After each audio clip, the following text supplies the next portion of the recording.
morning, or depending on when you're watching this, good afternoon, good evening, or good night. My name's Ross, and as always told, out of Voice Radio. So today we need to, and it's pretty quick to be honest with you, but we need to give a pretty big update on that new Battle Styles expansion of the Pokémon TCG.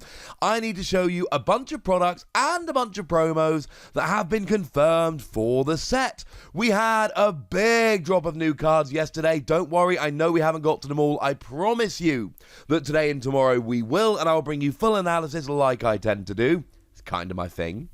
And we also then got a whole bunch of products and stuff shown off. So let's have a little bit of a gander, shall we? Now, starting off, and this is a pretty important point here, we are getting two types of Elite Trainer Box. We are getting one featuring Rapid Strike Urshifu, and one featuring Single Strike Urshifu. And if you didn't see that coming, well, no judgment here. It was a pretty obvious prediction to make, but here's by far the most important thing about it. It doesn't really matter which one you get. You do not have to get both. If you want to get both, that's cool. There is absolutely no requirement. There is no promo card in these Elite Trainer boxes. It is the usual stuff. You get 8 packs of cards. You get yourself some sleeves, which are fashioned after the particular stance of Urshifu. You get yourself some dice, which are coloured appropriately.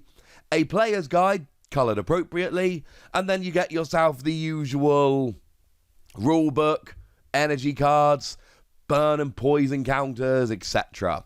So the only real difference between them, as you can see on the screen there, the sleeves and dice and player's guide and box in which it was all kept, they all have different designs: blue for Rapid Strike Urshifu and red for Single Strike Urshifu.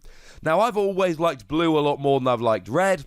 I chose Rapid Strike Urshifu on the Isle of Armor when I went through and did the DLC, though I will at some point in the not too distant future do it again and pick the other one, because that's apparently how I roll. And the Rapid Strike Pokemon look way more fun. I'm looking at you, Empoleon. So basically, I'm Rapid Strike all the way. As it stands at the moment, unless something drastic happens, I am Team Rapid Strike, and I'm ashamedly so. But you've at least got the choice there. I have had some questions from a bunch of people already saying, well, hang on a second, don't we get a promo card? And the answer is no. When we have special sets, you get 10 packs and a promo card for an extra $10. When it's a regular set, you get 8 packs and no promo card, and you pay $40 rather than $50. So the Shining Fates Elite Trainer Box, the one featuring Eevee, will have an Eevee VMAX promo and 10 packs of Shining Fates. This will not have a promo and will have 8 packs. So when you're looking at ETBs, you do need to remember that you got special sets and regular sets. Regular sets are our February, May, August, November sets. Special sets are things like Shining Fates or Champion's Path before them. These are the special ones, and they will give you a promo and 2 extra packs, and you will be paying an extra $10. You have been warned. Are these Elite Trainer boxes absolutely necessary? No. It's completely up to you. They represent decent value for what it's worth. Moving on then, we've also seen the blister packs, and these are by far the most exciting things as far as I'm concerned. So if we have a look at the free pack blisters, we've got one featuring Eevee, and we've got one featuring Jolteon. These are the usual ones we see for every set, where you get yourself 3 booster packs, a coin, and a promo card, and you're going to buy them at the same place for about the same price. Now, these were gym promos over in Japan a little while ago. We were wondering when these would arrive. They have arrived. For what it's worth, these are new cards that have not been released in English so far.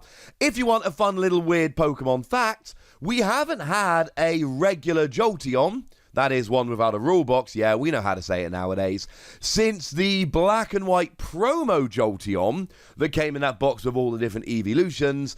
So that was quite a few years ago. That was back in the Gen 5 era. We're now in the Gen 8 era. So it's been a while since we had a regular Jolteon that didn't have an ability. Now, if we take a look at the cards, we'll start off with Eevee. 1 colourless energy, draw a card. 3 colourless energy, 30 damage. We have some decent Eevees around at the moment. This is not one of them.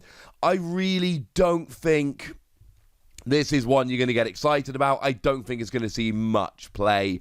I just think, and we've been looking at this lately, there are actually a bunch of pretty nice Eevees out there at the moment. None of them are out and out, you must play this one. Stunning, but, you know, the one we just got in Vivid Voltage has 70 HP. Well, that's a little bit better.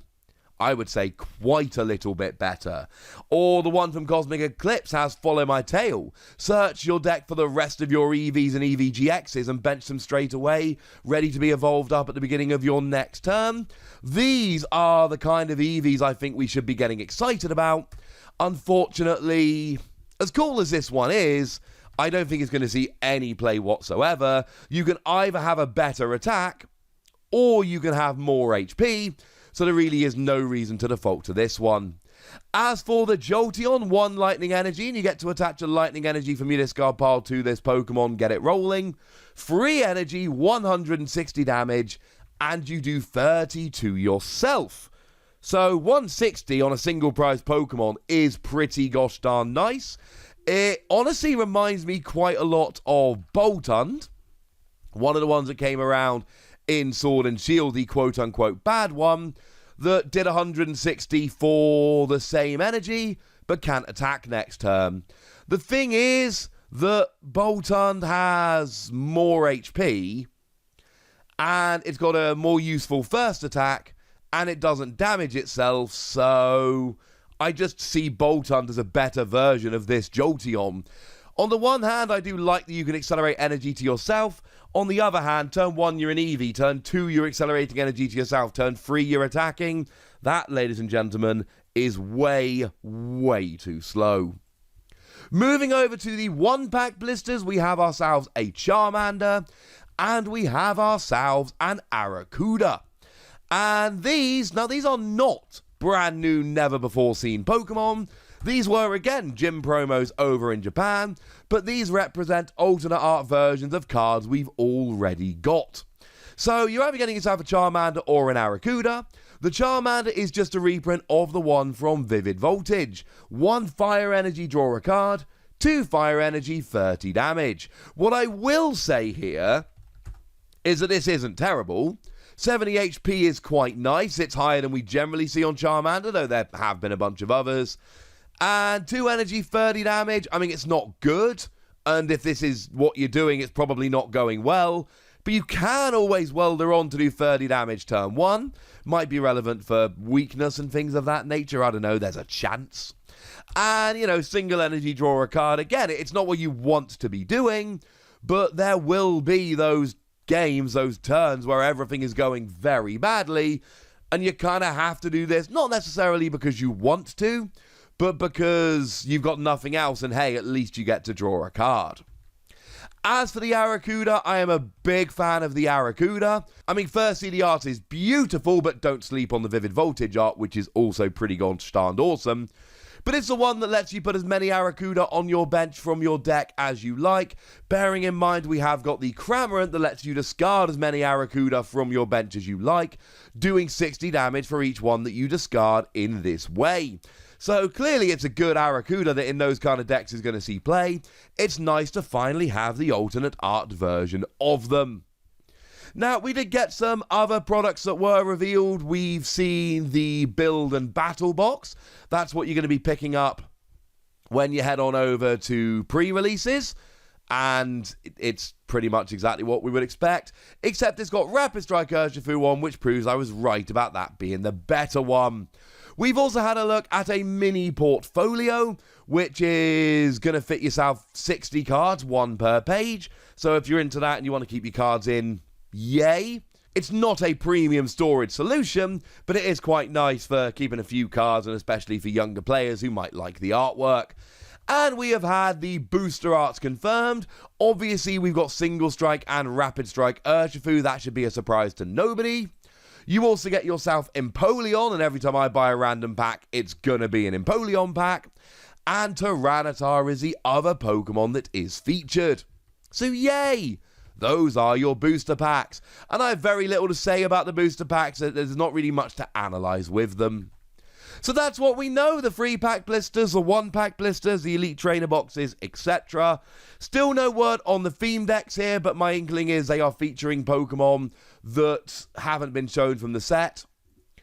Or they might have been replaced, we did mention this the other day, they might have been replaced by those Blastoise and Venusaur V decks, but we don't have enough information yet to say that with any kind of certainty. There is a chance it has happened.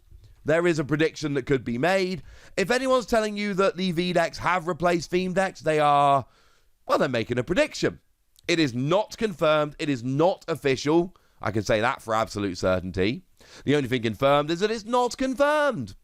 But we've heard nothing about theme decks, neither have a lot of stores and distributors who would have by now, or, in the past would have by now. And, of course, we do have these V-decks. So although it's not confirmed, there is reason to think so. But we'll save that for another video. For now, ladies and gentlemen, I want to know what you think about all of this. I want to know which of these products you're going to be picking up. So go nuts in the comment section, but be nice. And then make sure you like this video, subscribe to this channel, follow me on Twitter at TheWasi, and Twitch for some live action at twitch.tv/PTCG Radio.